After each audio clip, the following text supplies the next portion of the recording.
बच्चों, अकबर और बीरबल के कई कहानियां प्रसिद्ध हैं।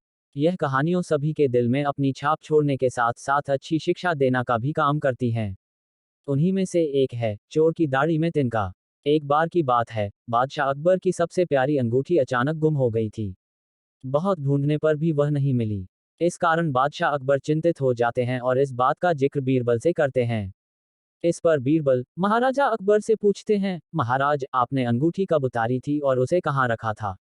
बादशाह अकबर कहते हैं, मैंने नहाने से पहले अपनी अंगूठी को अलमारी में रखा था और जब वापस आया तो अंगूठी अलमारी में नहीं थी।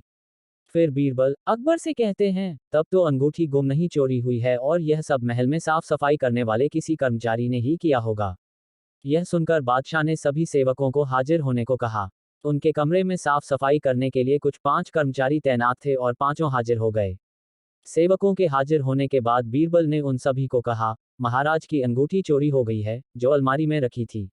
अगर आप में से किसी ने उठाई है तो बता दे, वरना मुझे अलमारी से ही पूछना पड़ेगा। फिर बीरबल अलमारी के पास जाकर कुछ फुसफुसाने लगे।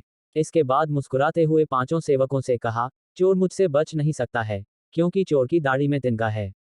यह बात सुनकर उन पांचों में से एक ने सबसे नजर बचाकर दाढ़ी में हाथ फेरा, जैसे कि वह तिनका निकालने की कोशिश कर रहा हो। इसी बीच बीरबल की नजर उस पर पड़ गई और सिपाहियों को तुरंत चोर को गिरफ्तार करने का आदेश दिया। जब बादशाह अकबर ने उससे सख्ती से पूछा तो उसने अपना गुनाह काबूल कर लिया और बादशाह की अंगूठी वापस कर दी। बादशाह अकबर अपनी अंगूठी पाकर बेहद प्रसन्न हुए। चोर की दाढ़ी में तिनका कहानी से सीख।